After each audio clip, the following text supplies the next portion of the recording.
2025年4月，全球股市突然上演了一场惊心动魄的跳水秀。美国股市连续2天狂泻，道琼指数48小时内重挫4000点，创下史上首次连续2日单日跌超1500点的纪录。纳斯达克指数闪崩般下挫，单日跌幅一度超过 5%， 创下自2020年疫情崩盘以来最大跌幅。日本日经指数也惨遭血洗，单日暴跌将近 8%， 引发了交易熔断机制的启动。欧洲股市同样哀鸿遍野，加拿大股指单日跌去了将近 5%， 市场恐慌指数 VIX 一周内飙升1倍，达到疫情高峰时期的1半水准，投资人的惊恐可见一斑。这一连串的暴跌让全球投资者瞠目结舌，不禁怀疑，难道这只是开胃小菜、小打小闹的序曲而已吗？虽然股市经历了惊魂一周的暴跌，但有内行人警告，这可能还不算真正的崩盘，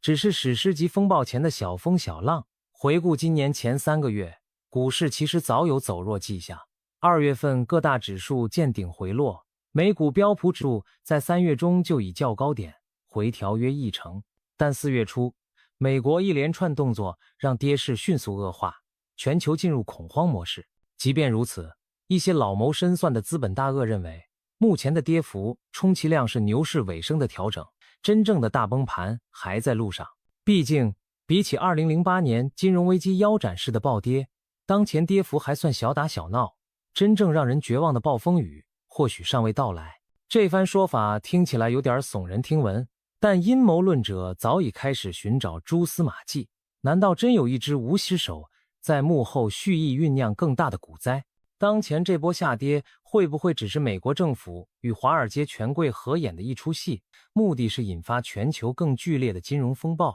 当连那些平日不炒股的大众都开始人心惶惶，甚至玩笑说着要走上天台时，也许正应验那句老话，最黑暗的时刻尚未来临。在更恐怖的崩盘真正降临前，我们有必要先梳理清楚这背后的脉络。回顾这场风暴的成因，美国政府和大型资本家的双重策略功不可没，其中2大神器，一是疯狂升息，二是大搞关税。先说升息，美国联邦准备理事会自前2年开始持续升高利率，仿佛打了鸡血一般，将利率从接近01路提高到数十年未见的高位。高利率像一台功率强劲的抽水机，呼啸着将全球资金从四面八方抽回美国怀抱。为什么？因为钱是逐利的嘛。美国利率高，美元资产看起来既安全，回报又高，国际资本自然纷纷飞回美元巢穴。这么一来，新兴市场和其他国家资金外流，本币贬值，简直招架不住。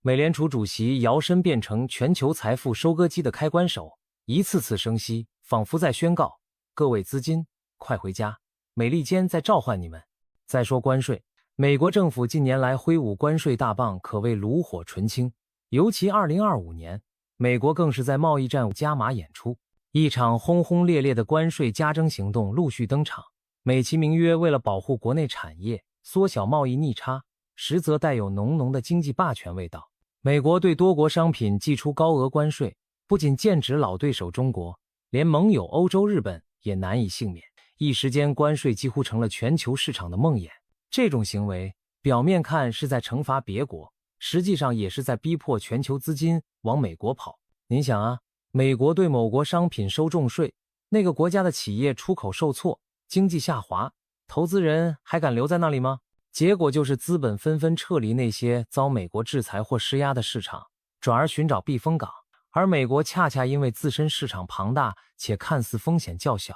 吸引了避险资金的流入。于是美国通过升息和关税双管齐下，构筑出一套全球抽血机制，把世界各地的钱吸回自己口袋里。有人或许会问，美国不是号称自由市场经济的灯塔吗？怎么干起这种搅局的勾当？但事实胜于雄辩，美国历届政府在维护自身经济利益时从不手软。当下美国高举反通胀大旗，猛踩刹车升息，同时挥舞关税大刀四处砍杀。虽然嘴上说的是维护公平贸易，让对手遵守规则，实际效果却像是开启财富吸尘器，把海外资金和财富往自己这边扫。一些阴谋论者干脆直言，这哪是经济政策，根本是在为即将到来的财富大洗劫做准备。美国政府和大型资本家一唱一和，一个出政策，一个出资金，在全球大搞割韭菜行动，真可谓默契十足。我们具体来拆解一下关税是怎么打击其他国家，进而造成财富转移的。表面上看，关税只是对进口商品加税，似乎每个国家都可以奉陪到底，各收各的税。但事情哪有这么简单？当美国对某国商品课征高额关税时，那个国家倒霉的日子就开始了。首先，关税提高导致该国商品在美国市场变贵，竞争力骤降，出口量大幅下滑。出口减少意味着该国的企业赚美元变难了，外汇收入锐减，于是该国货币需求降低，自然开始贬值。就拿前几年美中贸易战来说，美国一加关税，中国的人民币汇率立马承压，下跌趋势明显。再比如美国曾对土耳其挥舞关税和制裁大棒，那阵子土耳其里拉汇率几乎坐上滑滑梯，一路狂泻，货币贬值带来进一步恶果，国际资金见势不妙，担心该国资产价值缩水，就纷纷撤资出逃。股市、债市的外资抛售潮一起来，当地金融市场更是雪上加霜。接着，本币贬值还使该国进口物价飞涨，通货膨胀压力剧增，老百姓发现口袋里的钱更不值钱了，购买力下降，国内消费也疲软，企业面临内忧外患，出口赚不到钱，内需也不振，只能削减投资或倒闭。那些从前高价值的资产，无论是股票、房地产还是企业股权，现在在国际市场上看起来都跟打了折似的廉价。为什么廉价？因为汇率跌了，资产价格也跌了，双重下挫下，用美元来看简直便宜到贱卖。于是国际上的趋势是，美元富豪们反而开始觉得这些国家的东西捡便宜的时机快到了。要命的是，很多被美国加关税打击的国家还真扛不住太久，外汇储备耗损，金融市场动荡，往往逼得他们自己也得生息救市，或者干脆向国际组织求援，经济进一步陷入困境。这时候，有心人早已磨刀霍霍，准备捡破烂了。无论是直接杀入股市捡便宜股票，还是趁低收购优质企业，亦或大举扫货当地房产，总之就是趁你病要你命，把最值钱的资产用白菜价收入囊中。可以说，关税对他国造成的是一套连环打击，出口一汇率，资本外逃，一资产价格崩跌，层层递进，最终结果就是原本属于他国人民和中产阶级的财富被迫廉价出售，流向了有现金、有美元的人手上。而这些捡便宜的人往往是哪里？不是美国大财团，就是美国盟友的投资机构，要不就是在美国有强大势力的国际资本。难怪有人叹息，关税战其实就是一场不流血的经济战争，目的是把别人的钱变成自己的钱。对被收割的国家来说，关税冲击下本币大跌，资产被洗劫一空，这滋味恐怕比真刀真枪还难受。这种玩法简直坏透了，但不得不佩服，实在是高明的合法掠夺。既然说到掠夺，就不能不提这场财富大转移背后精心设计的套路。这剧本的剧情跌宕起伏，但主题永远只有一个：高买低卖是韭菜，高抛低吸才是收割者。让我们把镜头推向幕后，看清大资本家们如何上下其手。第一幕，股市高点出货。当市场一片大好，韭菜们争先恐后涌入时，老辣的资本家们已经悄悄准备开溜。他们当中消息最灵通、资源最多的人，往往能比普通投资者更早察觉风向不对。在2025年这波股市见顶时，一些大佬开始陆续抛售手中的股票。他们当然不会大张旗鼓公告我要跑了，而是采取逐步减仓的方式，把巨量持股在高位慢慢卖给毫不知情的接盘侠们。股价还在高处晃悠，表面风平浪静，其实暗潮汹涌。聪明钱正在撤退，懵懂钱则开心接棒。这一步完成后，大资本们手上已握有大笔现金，静待良机。第二幕，做空获利。光卖出股票还不够爽，真正的高手要在下跌时也赚得盆满钵满。怎么办？做空。他们会动用各种金融工具，从买入看跌期权到做空股指期货，甚至通过复杂的衍生品下注市场下跌。当股市开始下跌时，普通人账面资产缩水惨不忍睹，而这些早有准备的玩家却因为提前布局了空头仓位，反而在崩跌中获利。换句话说，市场每跌 1%， 他们的财富可能反而增加。这听起来像开挂一样，而实际上人家确实是开挂了，有情报挂，有资本挂，还有手法高超的金融工程挂，甚至有些大机构可以边做空边采取行动，影响市场走势，让自己的空头部位更赚钱。这就来到下一幕，第3幕，操控消息面。金融市场有句话，谣言满天飞，股价落地倒。消息对市场情绪影响极大，大户们深谙此道，他们会利用自己掌控的媒体资源、专家顾问，甚至社交网络水军，在关键时刻散布对自己有利的消息。比如，在他们已经卖出并建立空头仓位后，忽然某某权威机构发布了悲观的经济预测，或者某大报头版出现经济危机的惊悚标题，再或者某知名分析师在电视上痛陈股市泡沫将破灭。这些消息如同给惊弓之鸟的市场再添一记重锤，加速恐慌情绪，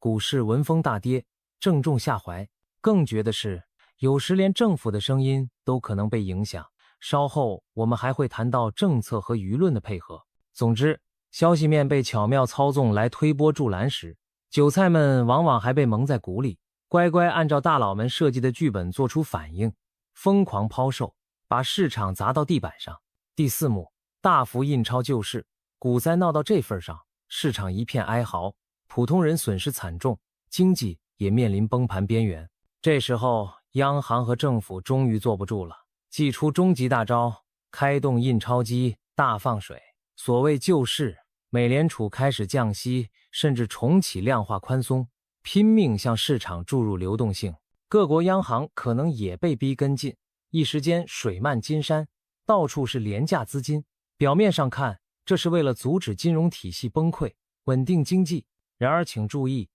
谁在这个节骨眼最有能力接住这波天降甘霖？正是那些提前套现在手、空头获利满满的大资本家们。他们经历前面几幕操作，早已掌握巨量现金，此刻正愁没地方花呢。央行一放水，他们就能以极低成本融到更多资金，弹药更加充足。第5幕，全球抄底行动。现在来到大结局，也是财富转移最精彩的时刻。抄底。经过连番暴跌，各国资产价格跌到谷底，很多优质公司股票腰斩再腰斩，房地产价格大跌，甚至一些国家主权资产都濒临被抛售。而此时，手握重金的资本势力开始扫货了，他们以近乎掠夺般的价格收购被吓破胆抛售的股票，趁火打劫收购陷入财务困境但前景良好的企业，或者干脆跑去买下一座座被迫甩卖的矿山、油田。不仅在美国本土捡便宜，他们把触角伸向全球，在各大洲上演捡漏大戏。前面说到，因关税和资金外逃，不少国家的资产价格特别低廉，简直是财富超市开张。他们当然不会错过，成群结队的蜂拥而入，把全世界的廉价资产扫进自己的口袋。这就是所谓一生一次的抄底机会。对普通人而言，那是灾难深重、绝望无助的黑暗时刻，但对有准备的富人而言，简直像过节，准备好麻袋捡钱就行。这5幕剧本环环相扣，完成后我们会发现一件事：全球财富完成了一次大挪移。之前市场高点时，接走大佬们抛售股票的是无辜的普罗大众，他们成了站岗的倒霉蛋。市场最低点时，把廉价股票卖出的还是那些吓坏的散户和破产的企业家，而买入的换成了富豪和大型机构。结局就是原本属于中产和散户的财富被转移到富人和权贵手上，而且这一切还都打着市场规律和政策调控的旗号，看起来合情合理。不得不说，这比直接打家劫舍高明太多，简直是现代版合法抢劫。有人打趣说，财富不会凭空消失，只会从缺少耐心和资讯的人手上跑到那些早有准备的人怀里。想想还真是这样的道理。阴谋归阴谋，有没有真凭实据呢？咱们不妨看看最近几位财大气粗的风向标人物是怎么操作的。先说被誉为股神的沃伦·巴菲特，这位90多岁高龄的投资大师，向来秉持价值投资、长抱优质股票的理念。然而，就在2024年牛市尾声，他的公司伯克希尔·哈撒韦却大举抛售股票，引发市场侧目。据报道，伯克希尔在2024年竟卖出了超过1300亿美元的股票，这可是个天文数字，相当于前几年卖股票的总和还多。通过这波神操作，巴菲特的公司累积了创纪录的现金储备。据说到2024年底，伯克希尔握有的现金和等价物高达3300多亿美元，几乎是前一年的2倍。这意味着什么？意味着巴老在牛市正嗨的时候反其道而行，大举套现，囤积现金，等待机会。更惊人的是，有细心人发现，巴菲特居然减持了他最钟爱的苹果公司股票，高达2/3，把持有的苹果股份从9亿多股砍到了3亿股左右。同时，他还大量抛售了美国银行的股票，减仓幅度超过30%。这些动作无疑是在高位锁定利润，降低风险。再看另一位大佬，比尔·盖茨。虽然盖茨主要以科技富豪和慈善家形象示人，但他管理的盖茨基金会其实也是个投资巨无霸。盖茨基金的持仓中，巴菲特的伯克希尔公司和微软股票占了大头。然而，基金会最近的操作也能发现类似的踪迹。公开资料显示，在2024年下半年，基金会接连2个季度抛售了大量的股票。仅在2024年第4季度，基金会减持了约50万股微软股票，还卖出了将近250万股伯克希尔的股票。结果是什么呢？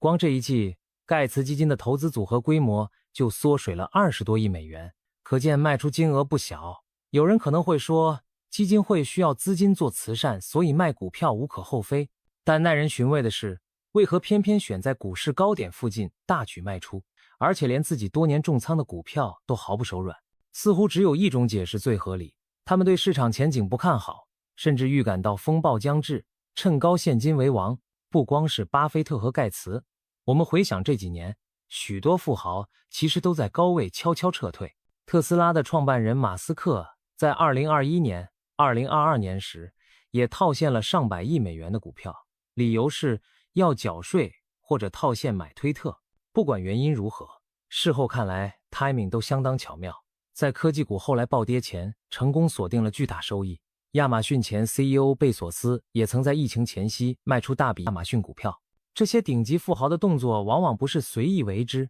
他们比任何人都更有能力了解大局风险。当他们纷纷在市场如日中天时抛售离场，真的很难让人不多想一句：这到底是偶然巧合，还是早有预谋的精心布局？或许他们不会明说，但用钞票投票的行为已经说明了一切。总之，巴菲特、盖茨们的高位套现就像给我们提前打了预防针，他们的操作几乎在喊话：我们先走一步，各位保重。当股神都开始囤现金、卖股票的时候，普通投资者还在股市里狂欢，就真的要多长个心眼。当然，人家可没义务提醒散户，毕竟财富转移的大戏里，聪明钱往往是悄悄行动的。这些案例再次印证了前面说的套路，有能力的大玩家早早逃顶，留下没跑的韭菜独自迎接寒冬。资本大鳄们要完成财富大转移，离不开天时地利人和。其中天时地利部分我们已经讲了升息和关税这2招，但还缺一个人和，也就是政策与舆论的配合。在这场股灾阴谋论的剧本里，美国政府的政策表态和舆论引导扮演了神助攻的角色，仿佛一只隐形之手牵引着市场情绪起伏。首先说政策，美国政府和相关机构其实有很多办法影响市场走向，比如在股市高涨时，决策者对外释放乐观信号，强调经济基本面强劲，对股市估值只字不提泡沫风险，这给投资人一种官方都说没问题，那肯定没问题的安全感。于是大家继续乐观买入，方便大资本家们趁机出货。反之，当他们想让市场转向下跌时，政策口风往往一变，开始强调风险。你会听到官员们突然谈论起市场过热、金融失衡之类的话题，或者宣布一些紧缩性的措施。举个例子，美联储如果在高点时忽然放话，说要更激进升息，或者美国财政部开始对市场投机行为表示担忧，市场立刻会静默3分，开始寻找卖出的理由。这种政策转向带来的信号作用很强，可以迅速扭转市场情绪，为下跌催化剂推波助澜。再说舆论，美国是个媒体高度发达的国家，财经媒体和所谓专家们每天在电视、网络上发声，对股市影响不容小觑。当然，媒体本应独立客观，但现实中不少媒体也难逃被大金主影响的命运，在该唱多时就群起吹捧，在需要唱空时也不手软。还记得前面提到的某些悲观预测和惊悚标题吗？那很可能就是大资本通过媒体舆论来影响散户心理的结果。例如在2025年这波关税引发的下跌中，美国主流媒体铺天盖地报道贸易战如何将重创全球经济，各种悲观论调此起彼伏，甚至一些平日温和的官员也罕见地对媒体表示对经济前景极度担忧。这些话语一出，市场信心更是直线崩溃。很多中小投资者本来还想撑一撑，结果一看新闻这么可怕，吓得赶紧割肉离场。而反观那帮已经提前布局空头的大户，他们巴不得舆论越恐慌越好，因为那正好帮他们完成收割。另外，美国政府也善于利用外交场合和官方讲话来影响市场。例如，总统或高官在公开演讲中突然对某国放狠话，扬言要制裁、要加码关税，这种官宣本身就是重大利空消息，如果事先有人知情，就能提前做空获利。而有时政府也会放出和缓口风来刺激反弹，比如暗示考虑暂停关税90天等等，以便在合适时机诱导市场情绪喘口气，让该平仓的空头平仓或该进场的进场。一张一弛之间，政策话语权被运用得出神入化。不得不说，美国政府与大资本之间有种微妙的共生关系，很多政客本身就和华尔街关系千丝万缕，二者利益高度交织。有人在政府做官员推政策，下了台又去投行对冲基金捞金，这种旋转门现象早不新鲜。所以当市场大势需要转变时，政策配合资本操作其实是顺理成章的事。对外当然不会明讲，但心照不宣地共同驱动市场方向。这只隐形之手或许不会露面，但我们能感受到它的存在。从某些政策突然转向的时刻，从媒体论调一致、唱衰或唱多的节奏，都可以窥斑。总而言之，在这场史诗级崩盘的筹备过程中，美国一边用政策杠杆和话语权调控着市场心理预期，一边默许甚至暗中支持资本势力的布局，真正做到了一哭二闹三上吊，软硬兼施，让全球市场按照剧本起舞。等尘埃落定，再来个政策大转弯救市，把自己打扮成救世主。这套组合拳下来，可谓将市场玩弄于股掌之中。看懂这层逻辑，再回头看4月的股灾，就不会觉得仅仅是商业行为，背后隐约透着权力与资本合演的大戏。我们常听说股市崩盘，债券市场和汇率往往也不能独善其身。如果一个国家同时遭遇股票、债券、汇率的三杀，那真是经济大灾难。在这次全球风暴中，不少国家已经品尝到股债汇三杀的苦果，股市暴跌，债券价格下挫，收益率飙升，本国货币贬值，一夜回到解放前。而美国在这过程中看似处于风暴中心，其实暗藏退路。一开始，美国自身股市当然也大跌，但有趣的是，每当全球陷入恐慌，美元资产反而成了大家抱团取暖的对象，这使得即便美股下跌，美元汇率却往往走强，因为其他地方更不安全，资金纷纷涌入美元和美国国债避险，这就造成美元指数节节攀升，其他国家的货币对美元狂跌。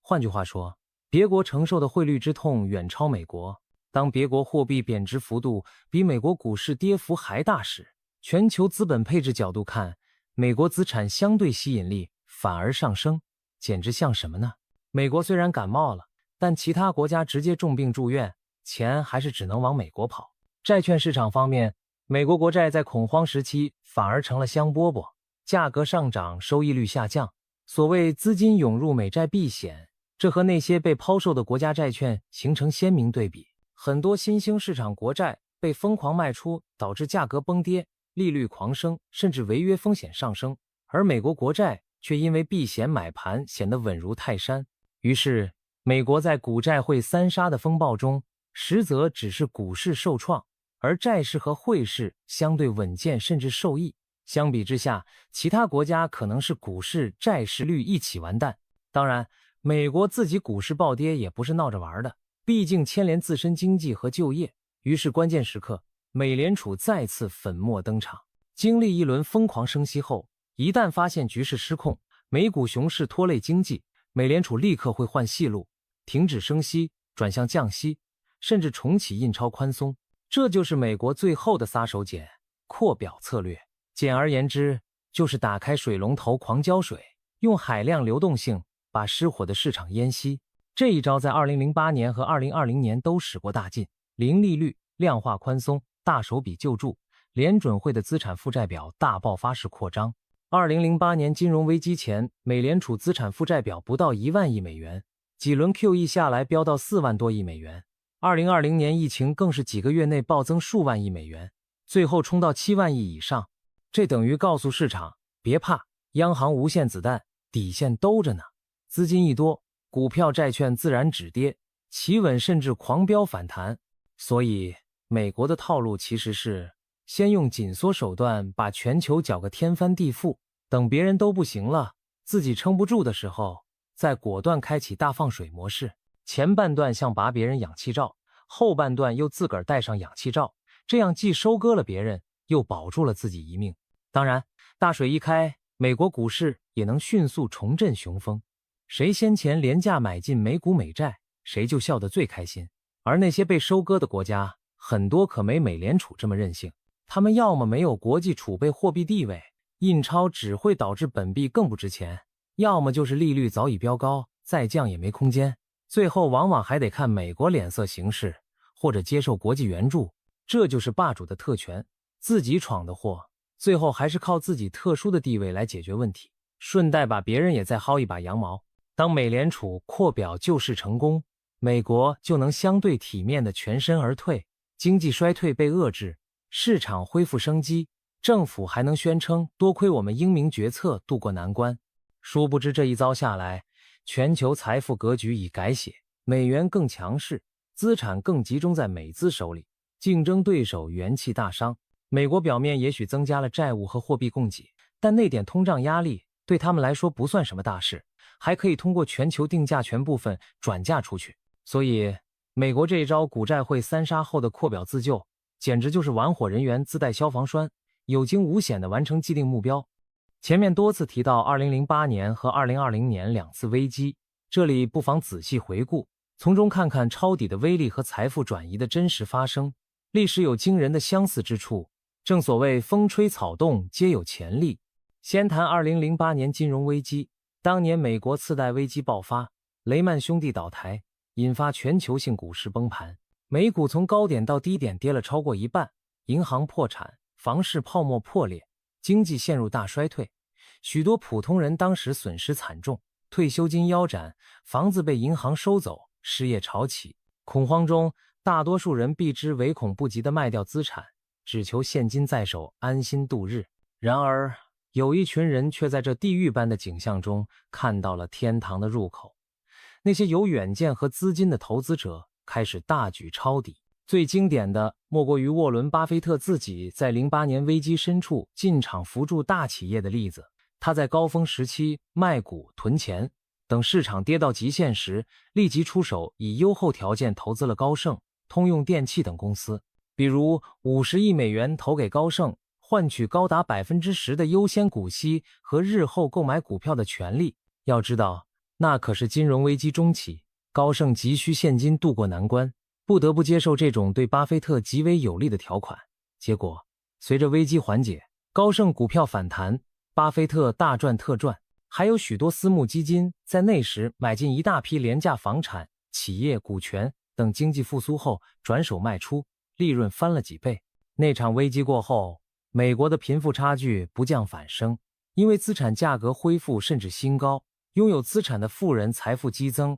而被迫在底部卖掉房子股票的中产与穷人则永远错失了反弹机会。可以说，2008年的抄底行动成就了一批财富新贵，也让老牌富豪们把地位做得更稳。正如有人所言，别浪费每一次严重的危机，因为那是少数人的财富春天。再看2020年新冠疫情引发的闪电崩盘，那年3月，全球股市经历了史上最快的暴跌之一，美股不到1个月跌去30%以上，熔断机制连续触发，好像世界末日来临。当时许多散户在极度恐慌中砍仓离场，生怕资产清零。然而令人瞠目的是，市场随后在极短时间内触底反弹。在美联储无限量宽松和政府刺激支票的双重作用下，股市一路绝地大反攻，不仅收复失地，还创下新高。而这期间，大资本和机构投资者可是大捞特捞了一票。比如有位知名对冲基金大佬比尔·阿克曼，疫情初期，他先是通过买入信贷违约掉期 CDS 做空公司债市场，大赚将近100倍利润，进账20多亿美元。就在市场最恐慌那几天，他公开发表悲观言论，警告末日将至，结果吓坏不少投资人。但转眼他又宣布平仓那些空头获利仓位，反手在低位豪掷数亿抄底股票。随后市场报复性反弹，他的多头布局也获利丰厚。这一操作让人不禁质疑，他是否利用了自己的舆论影响力来左右市场预期，为自己服务。无论真相如何，最后账面看来，他成功的在危机中先赚空头钱，再赚多头钱。教科书式演绎了财富转移的个人版本。更广泛的看，2020年的行情让那些坚持抄底的投资者收获颇丰。无论是买入优质科技股，还是指数基金的人，只要在那年春天勇敢进场，之后短短1年内资产都翻倍增长。与之相对的是许多被吓跑的散户，到头来发现自己低点卖掉的篮子，后来变成了别人手中的鸡蛋糕。那次事件后，也造就了更多亿万富豪。科技巨头股价飙升，让创始人财富水涨船高。华尔街部门因抄底盈利而发放创纪录奖金。反观手握几万元退休金的老人，卖在谷底后再也没勇气买回，只能错愕地看着市场飞涨叹息。这2次危机的抄底传奇告诉我们，当别人惊慌失措之时，危机往往蕴藏着惊人的机遇。当然，前提是你得有资本，有判断力，撑到那时候。而往往能真正把握这等机会的，正是那些信息灵通、资源丰富的富人阶层。于是，每次大危机后都带来更剧烈的贫富分化，财富向少数人手中集中。简单说，历史一再证明，危机是财富重新分配的良机。2008年如此，2020年如此，未来的2025年，大崩盘若真上演，只怕也是如出一辙。听完上述种种，许多人可能心头发毛，我们普通人岂不是任人鱼肉的韭菜命？难道只能干瞪眼看着财富被转移，自己无力回天吗？别急，虽然大趋势难以改变，但普通人并非全无应对之道。所谓留得青山在，不怕没柴烧。乱世中保命要紧，我们可以从以下几方面入手，尽量保全自己，甚至伺机而动。第一，保持充足的现金流。在金融风暴中，现金就是氧气，确保自己有足够的缓冲资金，应对未来1-2年的开支，不要过度负债，更不要把生活必需资金全部压在投资上。只有现金流稳健，你才能从容面对市场的大起大落，不至于被迫在最低点贱卖资产。想想那些在危机中爆仓破产的人，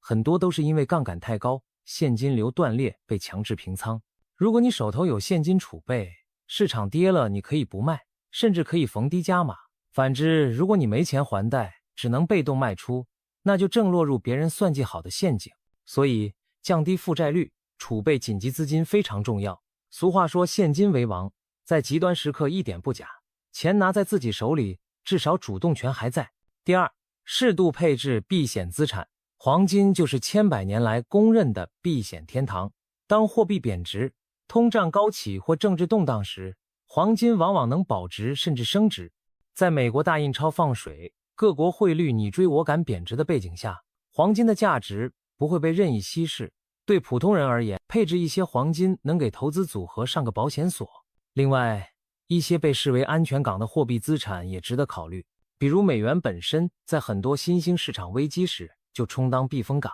如果你身处货币不稳定的国家，持有部分美元、瑞士法郎等硬通货币，可以避免本币大贬对你财富的侵蚀。当然而言，购买这些避险资产是为了防范最坏情况，不是为了投机获利，所以比例不需要太高，但有总比没有好。正如笑话所说，末日来临时，黄金也许救不了世界，但能救你的财，第三，理性把握进场时机。如果真的期待一生一次的抄底机会，也要讲究策略，而非脑门一热冲进去。历史经验表明，真正的市场底部往往出现在极度绝望之际，那种连不炒股的大妈都在新闻里也在痛骂股市是骗局。这种全民悲观的氛围，往往意味着抛售力量已近强弩之末，市场距离见底或许不远了。换句话说，当整个市场怕得要死，没人敢碰股票时，正是少数冷静者偷偷进场的时候。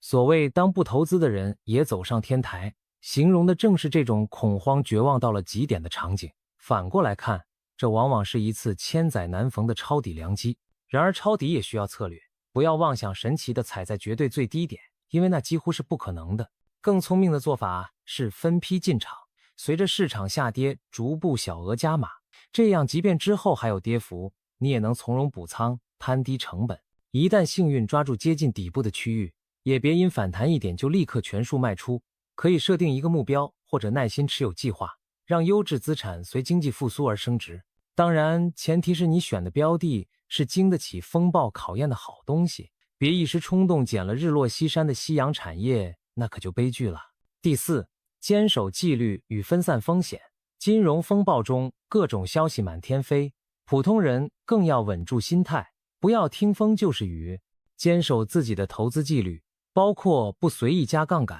不盲目跟风杀进杀出等。很多人在危机中爆仓，其实就是因为过度借钱投机，风险承受力太低。一夜暴富的梦想很诱人，但更重要的是不一夜暴富，牢记风险控制，宁可错过，不要做错。另外要懂得分散投资，不要把鸡蛋都放一个篮子里，不同资产、不同市场适度配置，能降低单一市场崩盘对你财富的打击。比如除了股票，你可以持有一些债券、房产，甚至新的避险选择，比如比特币等。当然，这也充满风险，要谨慎评估。总之，分散能提高在乱世中存活的几率，哪怕某个投资踩雷，其他资产的稳定或反弹也能帮你渡过难关。这就像打游戏组队，不要全队法师或全队战士，搭配好才能攻守兼备。最后总结一句，面对可能的史诗级崩盘，普通人要做的其实就是2个字：保命，保住财务生命线，才能等待转机出现。别幻想自己能战胜华尔街阴谋家，但也别自暴自弃，觉得韭菜命天注定，做好最坏的打算，争取最好的结果。如果真到了遍地哀鸿、资产白菜价的时刻，你至少有资本捡几颗白菜。如果风暴没有想象那么糟，你也因稳健准备而高枕无忧。轻松的说来，就是先活下来，才有资格捞大便宜。金融市场周期盛衰乃常态，危机迟早会过去。当尘埃落定，你回头再看，或许会庆幸自己既守住了口袋，也抓住了那一生一次的机遇。从韭菜成功跃升为由韭菜收割别人的智慧投资者。当然，这个转变需要冷静头脑、知识准备和一点点运气。愿大家在这场风暴中都能明哲保身，笑到最后。